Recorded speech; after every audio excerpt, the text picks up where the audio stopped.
Bonjour à tous, bonjour à toutes. Aujourd'hui, nous vous emmenons chez un boisselier. Nous sommes sur les Hauts de Valorbe, chez Pierre Pittet. Ça va, Pierre? Pierre Pittet, oui. Ouais, ça va? Oui, ça va bien. Bien. Je suis tout à fait content de vous accueillir chez moi, de Merci. mon petit atelier. Ça fait, oui, un petit atelier, on peut le dire. Nous sommes dans le sous-sol d'une maison à Valorbe et nous avons rencontré Pierre Pittet à l'occasion de quelques présentations extérieures, de manifestations. Et puis un jour, on a eu l'idée, comme ça, juste avant les fêtes, de vous dire, mais pourquoi pas un petit cadeau de chez Pierre Pittet. Cela dit, on va montrer comment ça se fait. Alors, boisselier, c'est un métier. Boisselier, c'était... Je pense pas que c'est un métier, mais dans le temps, les paysans l'hiver en montagne, ils avaient beaucoup de temps et ils faisaient leurs objets, comme les séatraires, les bagnolets, Ouais. tout ce qui a trait à l'agriculture, des Il y en a seaux. d'autres qui sont devenus horlogers, hein, comme ça, en Voilà, travaillant. qui comme- faisaient ouais. ça à côté. Mais je pense pas le métier de boisselier. Oui, ça a peut-être existé après, quand est venu les grosses fabriques qui faisaient la boissellerie en gros. Oui. Mais je pense pas que le métier de boisselier, c'est un métier. Mais nous, on va montrer l'artisan aujourd'hui. Voilà.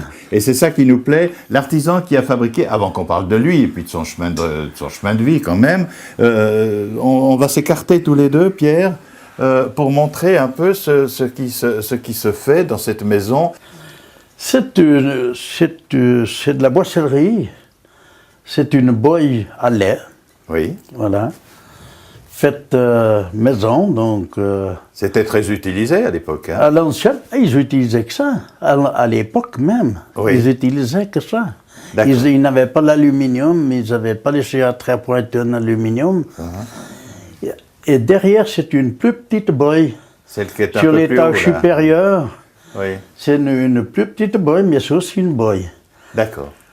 En suivant, vous avez une baratte à beurre. Oui, c'est le manche à balai, pilon. là, comme Le je dis. pilon. Le pilon, d'accord, oui. Ouais, c'est ce pilon. D'accord. Toujours en restant sur l'étage supérieur, c'est un porte-parapluie et qui a été peint par une dame là qui me connaît.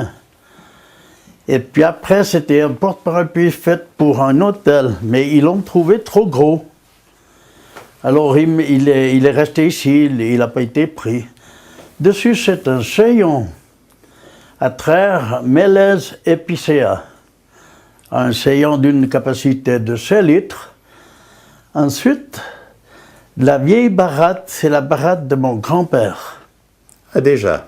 Oui, c'est de mon grand-père mon grand-père paternel. Hein. D'accord. Et après, c'est une baratte c'est tout ce que vous voyez à part la baratte de mon grand-père, c'est tout de ma construction. Voilà, en fait, tout a été fabriqué ici. Ici, une partie au pont. Hein, avant. J'en vends pas pour... J'ai du stock depuis le début que j'ai commencé. Ensuite, nous, une baratte. Si vous prenez dessous, c'est des petits objets, c'est des petits sayons devant le porte-parapluie, là-bas au coin. Des petits sayons. Et ce qui est ovale, c'est des maîtres. Ils appellent ça Ça des s'appelle comme maîtres ça. qui donnaient à manger aux cochons. On va parler de son chemin de vie. Très jeune déjà, la campagne. La Oui, montagne, on devrait dire. J'étais fils d'agriculteur. Mon père arrêté en 55 Ouais. suite à un accident d'auto. Mais on était des tout petits paysans. Hein. Oui, d'accord. On avait 6 vaches. Ouais, bon. Alors, pensez À l'époque, voir. c'était pas nécessaire d'en avoir 200. Hein. Non, mais on vivait bien. On n'a jamais eu faim. D'accord. C'était quoi? C'était dur, mais on n'y pensait même pas que c'était dur. Hein? D'accord. Enfin, il y a eu un chemin, évidemment. On allait garder après les vaches Voilà. sur les pâturages, Voilà. je pense. Hein. Alors après, il a bien fallu partir un peu tous de son côté, quoi. Bon, chez nous, les deux autres ont appris des métiers. L'aîné, il avait appris fondeur chez Richaud et Chaland. Oui.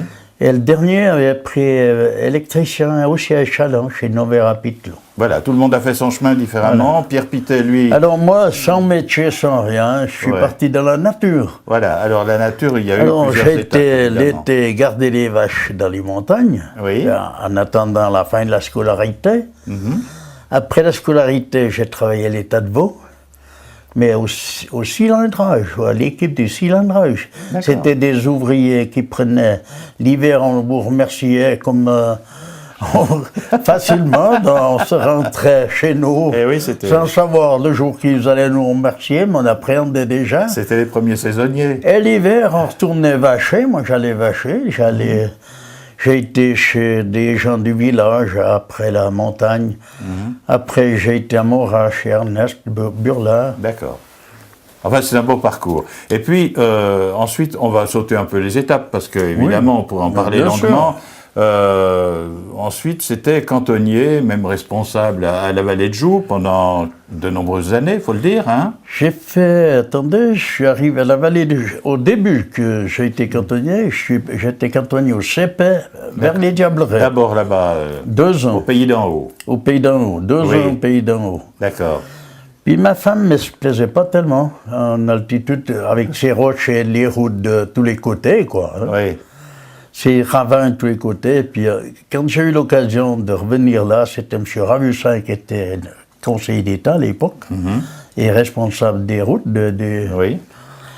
Et il avait accepté que j'avais trouvé une place aux Charbonnières. Voilà. Alors j'ai fait 64-68 aux Charbonnières. Oui. J'ai acheté une maison au pont en 68, je l'ai toute transformée. Et puis, depuis 64 jusqu'à ma retraite à 60 ans, j'étais cantonnier à la Vallée de Joux. Voilà. Alors maintenant, on va... c'est un beau parcours. Bravo. Félicitations, Pierre. Et la boissellerie, c'est venu comment? Alors, cette boissellerie, c'est venu tard. Il n'y a pas tant de ces années que j'ai fait la boissellerie. Comme l'hiver, je skie beaucoup, moi, l'hiver.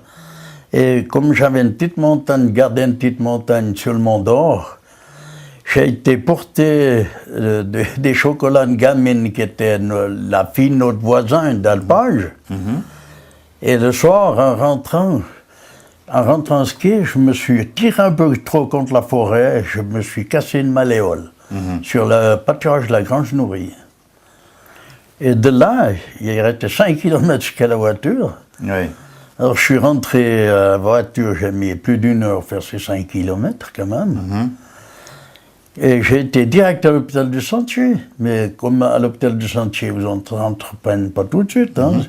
Vous arrivez à 9h le soir là-bas, ils vous disent on vous s'occupera de vous demain matin. Ouais, ça a peut-être changé maintenant, mais enfin. D'accord. Mais la boissellerie en elle-même, elle a été. Et c'est de fait que j'ai été arrêté là par 6 semaines pour la malléole.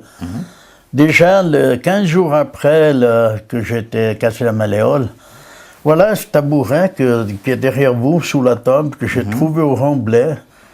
Et que je tournais le tabouret pour mettre le genou juste à la hauteur comme si j'étais appuyé sur mon pied. Oui. Mais je mettais un coussin dessous. Et j'ai commencé à faire la sculpture, ça.